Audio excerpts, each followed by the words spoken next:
Friends, स्वागत है आपका हमारे YouTube channel study smart IQ में। और मैं हूं सबा परवीन और आज हम फिर पढ़ने जा रहे हैं RRB NTPC 2025 के लिए GK GS की क्लास, जिसमें हम डिस्कस कर रहे हैं प्रीवियस ईयर क्वेश्चन।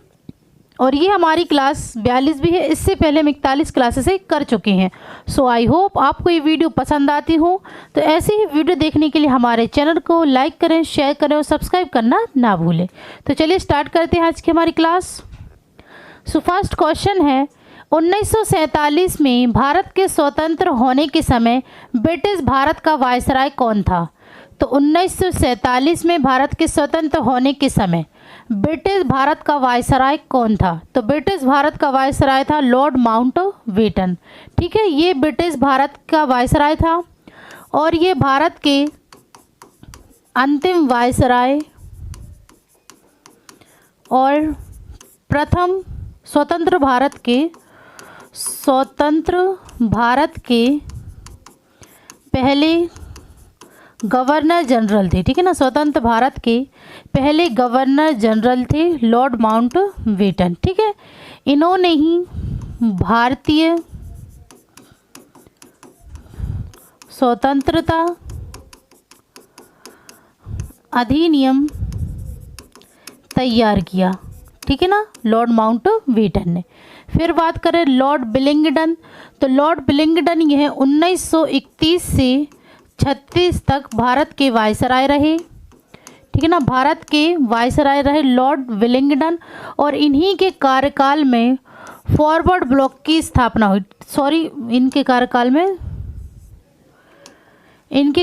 में 1931 में द्वितीय गोलमेज सम्मेलन आयोजित हुआ था। ठीक है ना, द्वितीय गोलमेज सम्मेलन आयोजित हुआ था कहाँ पर? लंदन में। ठीक है, इन्हीं के टाइम पर, लॉर्ड विलिंगडन के टाइम पर। फिर बात करें लॉर्ड लिनलिथगो, तो इनका कार्यकाल 1936 से 1944 तक रहा। ठीक है, ये भारत के वायसराय थे। ठीक है ना, ये भारत के वायसराय थे। इनके कार्यकाल में फॉरवर्ड ब्लॉक की नींव रखी गई। ठीक है ना, फॉरवर्ड ब्लॉक की नींव रखी गई थी। ठीक है ना, लॉर्ड लिनलिथगो के कार्यकाल में। और इसी टाइम में क्रिप्स मिशन आया और भारत छोड़ो आंदोलन भी इसी टाइम पर हुआ। ठीक है ना, शुरू भारत छोड़ो आंदोलन की शुरुआत भी इन्हीं के टाइम पर हुई थी। ठीक है ना। फिर बात करें लॉर्ड इरविन, तो लॉर्ड इरविन ये भारत के वायसराय थे। ठीक है ना, भारत के वायसराय थे। ठीक है ना, और इनका कार्यकाल 1926 से 1931 तक रहा। ठीक है ना, 1926 से 31 तक रहा। और इन्हीं के कार्यकाल में गांधी इरविन समझौता हुआ। ठीक है ना, गांधी इरविन समझौता हुआ था, जिस पर महात्मा गांधी ने और लॉर्ड इरविन ने हस्ताक्षर किए थे। ठीक है ना, जिसे गांधी इरविन समझौता कहा जाता है। चलिए नेक्स्ट है, कुतुब मीनार का निर्माण किसने पूरा कराया? कुतुब मीनार का निर्माण किसने पूरा करवाया था? तो यहाँ पे ऑप्शन नहीं है, तो मैं यहाँ पे एक और ऑप्शन बना दूँ, इल्तुतमिश। ठीक है ना, इल्तुतमिश। ठीक है ना, तो कुतुब मीनार का निर्माण पूरा किसने करवाया था? इल्तुतमिश ने। और शुरू करवाया था कुतुबुद्दीन ऐबक ने। ठीक है ना, कुतुब मीनार का निर्माण। तो अगर हम बात करें यहाँ पे कुतुबुद्दीन ऐबक की, तो इन्होंने 1206 में गुलाम वंश की स्थापना की थी। ठीक है ना, गुलाम वंश की स्थापना की थी कुतुबुद्दीन ऐबक ने। यह गुलाम वंश का संस्थापक था। ठीक है ना, गुलाम वंश का संस्थापक था। कुतुबुद्दीन ऐबक ने इधर अपनी राजधानी लाहौर को बनाया। ठीक है ना, लाहौर को अपनी राजधानी बनाया था। ठीक है ना, कुतुबुद्दीन ऐबक ने। और कुतुबुद्दीन ऐबक ने ही कुतुब मीनार के निर्माण की शुरुआत की थी। ठीक है ना, कुतुब मीनार की शुरुआत की थी कुतुबुद्दीन ऐबक ने ही। ठीक है ना, जिसे बाद में पूरा किया था इल्तुतमिश ने। ठीक है, और कुतुबुद्दीन ऐबक ने कुव्वत उल इस्लाम मस्जिद बनवाई। ठीक है ना, कुव्वत उल इस्लाम मस्जिद बनवाई। ठीक है ना, कुतुबुद्दीन ऐबक ने। और इन्होंने 2.5 दिन का झोपड़ा बनवाया, ठीक है ना, कुतुबुद्दीन ऐबक ने। और कुतुबुद्दीन ऐबक को लाख बख्श के नाम से जाना जाता है, ठीक है ना, लाख बख्श के नाम से जाना जाता है कुतुबुद्दीन ऐबक को, ठीक है। और इल्तुतमिश यह कुतुबुद्दीन ऐबक का दामाद था, ठीक है ना, दामाद था इल्तुतमिश, और इसने ही कुतुब मीनार का निर्माण पूरा करवाया था, ठीक है ना, इल्तुतमिश ने। और इल्तुतमिश को ही गुलाम वंश का असली संस्थापक कहा जाता है, ठीक है ना, इल्तुतमिश को ही गुलाम वंश का असली संस्थापक कहा जाता है। फिर बात करें इल्तुतमिश, तो इल्तुतमिश ने इक्ता प्रणाली की शुरुआत की, ठीक ना, इक्ता प्रणाली की शुरुआत की थी इल्तुतमिश ने। और इल्तुतमिश ने अपने कार्यकाल में सिक्के चलवाए थे, 2 सिक्के चलवाए थे। कौन कौन से? तो इसने चलवाए थे चांदी का टंका और तांबे का जीतल, ठीक है, चांदी का टंका और तांबे का जीतल नामक 2 सिक्के चलवाए थे इल्तुतमिश ने, ठीक है। चलिए नेक्स्ट है, महात्मा गांधी चंपारण आए थे। तो महात्मा गांधी चंपारण कब आए थे? तो ये आए थे 1917 में, ठीक है ना, 1917 में ये चंपारण आए थे। और किसके बुलाने पर? तो ये आए थे राजकुमार शुक्ला के बुलाने पर, ठीक है ना, राजकुमार शुक्ला के बुलाने पर ये चंपारण आए थे, ठीक है ना। और राजकुमार शुक्ला ने ही महात्मा गांधी को बापू कहा था, ठीक है ना, बापू कहा था राजकुमार शुक्ला ने ही। और चंपारण सत्याग्रह ये 1917 में ही हुआ था, ठीक है ना, चंपारण सत्याग्रह, ठीक है। तो ये महात्मा गांधी का पहला सत्याग्रह आंदोलन था, ठीक है ना, पहला सत्याग्रह था महात्मा गांधी का, ठीक है। तो अगर हम बात करें यहाँ पे महात्मा गांधी के कौन कौन से आंदोलन थे, तो यहाँ पे बात करें चंपारण सत्याग्रह ये पहला, ठीक है। फिर इसके बाद था खेड़ा सत्याग्रह,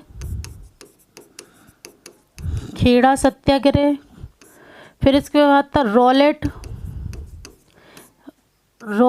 सत्याग्रह,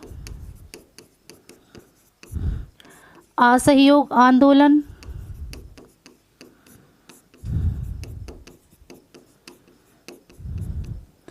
सविनय अवज्ञा आंदोलन, भारत छोड़ो आंदोलन,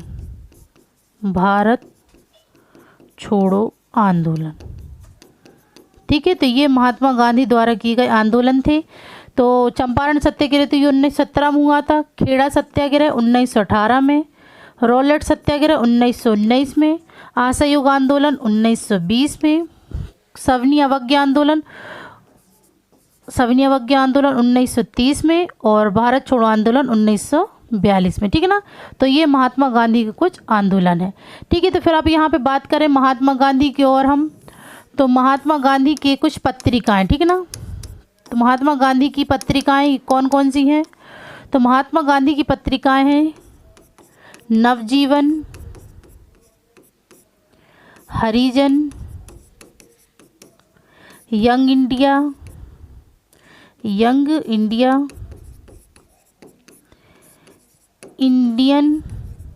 ओपिनियन,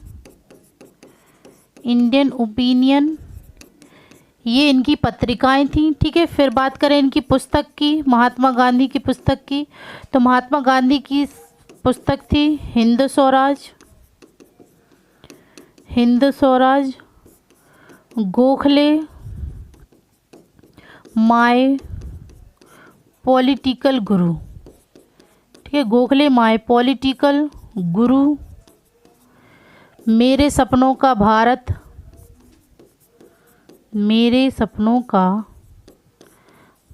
भारत, ठीक है। ये कुछ इनकी पुस्तक थी। महात्मा गांधी को राष्ट्रपिता के नाम से भी जाना जाता था, ठीक है ना, राष्ट्रपिता के नाम से जाना जाता था। राष्ट्रपिता ने किसने कहा था? तो ये कहा था सुभाष चंद्र बोस ने, ठीक है ना, इन्हें राष्ट्रपिता कहा था। और अर्ध नग्न फकीर, ये किसने कहा था? तो ये कहा था विंस्टन चर्चिल ने, ठीक है ना, विंस्टन चर्चिल ने इन्हें अर्धनग्न फ़कीर कहा था। ठीक है, तो ये कुछ बातें महात्मा गांधी के बारे में। चलिए नेक्स्ट है, निम्नलिखित में से किस राज्य सरकार ने हरित महानदी मिशन के माध्यम से वृक्षारोपण अभियान शुरू किया? तो किस राज्य सरकार ने हरित महानदी मिशन के माध्यम से वृक्षारोपण अभियान शुरू किया? तो ये किया था उड़ीसा राज्य सरकार ने। ठीक है ना, उड़ीसा राज्य सरकार ने इसमें 2 करोड़ पेड़ लगाने का इन्होंने निर्णय लिया। ठीक है ना, 2 करोड़ पेड़ लगाए जाएंगे। ठीक है, नेक्स्ट है, विश्व बैंक का मुख्यालय कहाँ स्थित है? विश्व बैंक का मुख्यालय ये कहाँ स्थित है? तो यह स्थित है वॉशिंगटन डीसी, संयुक्त राज्य अमेरिका। राइट आंसर है ऑप्शन सी। और इसकी स्थापना कब हुई थी? स्थापना तो ये हुई थी 1944 में। ठीक है ना, 1944 में विश्व बैंक की स्थापना हुई थी।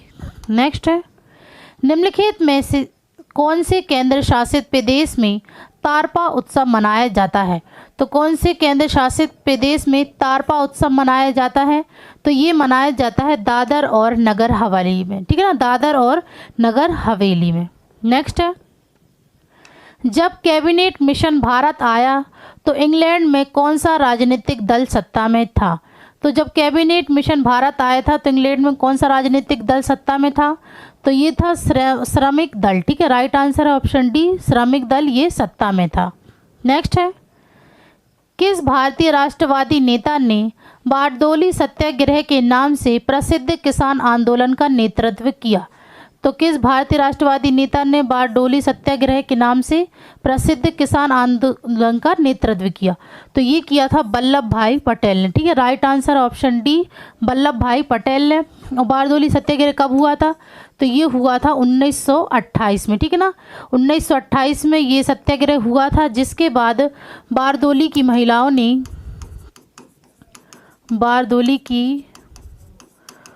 महिलाओं ने वल्लभ भाई पटेल को सरदार की उपाधि दी थी। ठीक है ना, सरदार की उपाधि दी थी इन्हें। ठीक है ना, इसके बाद और वल्लभ भाई पटेल को लौह पुरुष के नाम से भी जाना जाता है।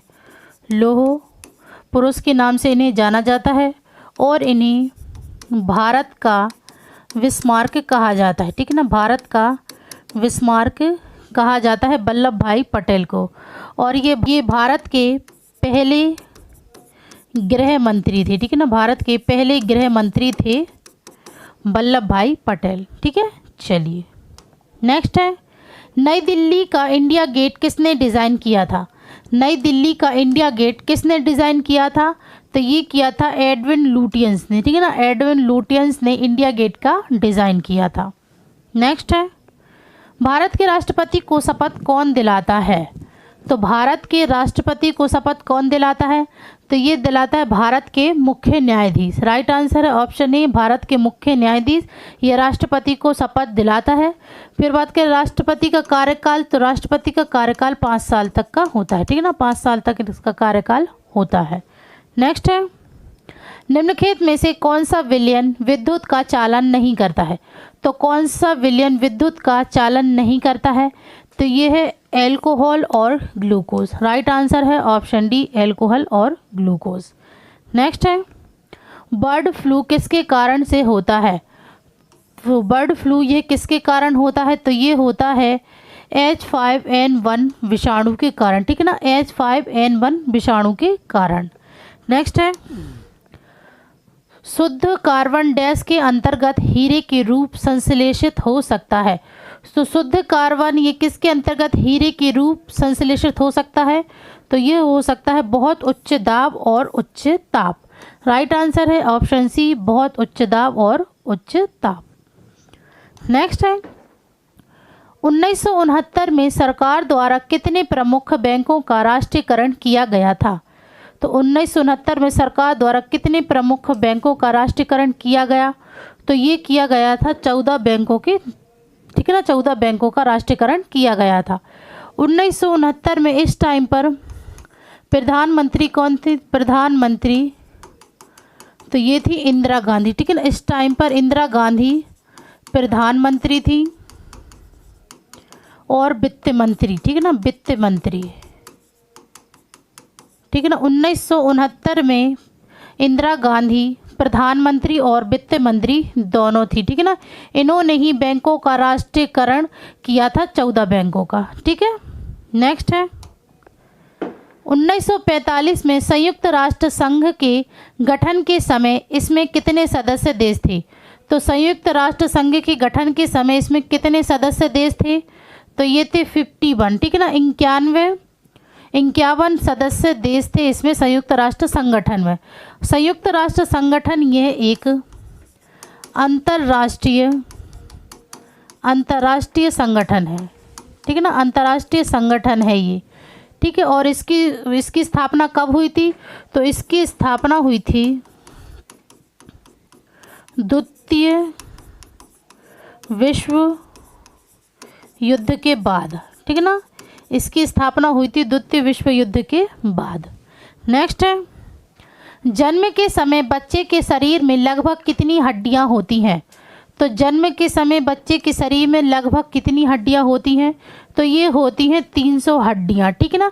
300 हड्डियां होती हैं बचपन में, ठीक है ना। छोटे से बच्चे के शरीर में 300 हड्डियां होती हैं और जब वो वयस्क होता है तो उसमें 206 हड्डियां हो जाती हैं, ठीक है ना। तो कुछ हड्डियां आपस में जुड़ जाती हैं जिसके कारण वो वयस्क होने पर 206 हड्डियां बन जाती हैं, ठीक है।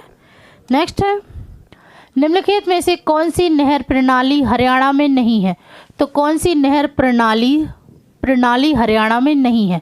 तो यह है गंडक नहर प्रणाली जो कि हरियाणा में नहीं है। नेक्स्ट है निम्नलिखित में से कौन सा वायु संगीत वाद्य यंत्र नहीं है? तो कौन सा वायु संगीत वाद्य यंत्र नहीं है? तो ये है खोल, ठीक है ना। खोल ये वायु संगीत वाद्य यंत्र नहीं है। नेक्स्ट है 326 ईसा पूर्व में भारत पर आक्रमण करने के लिए सिकंदर ने सबसे पहले कौन सी नदी पार की थी?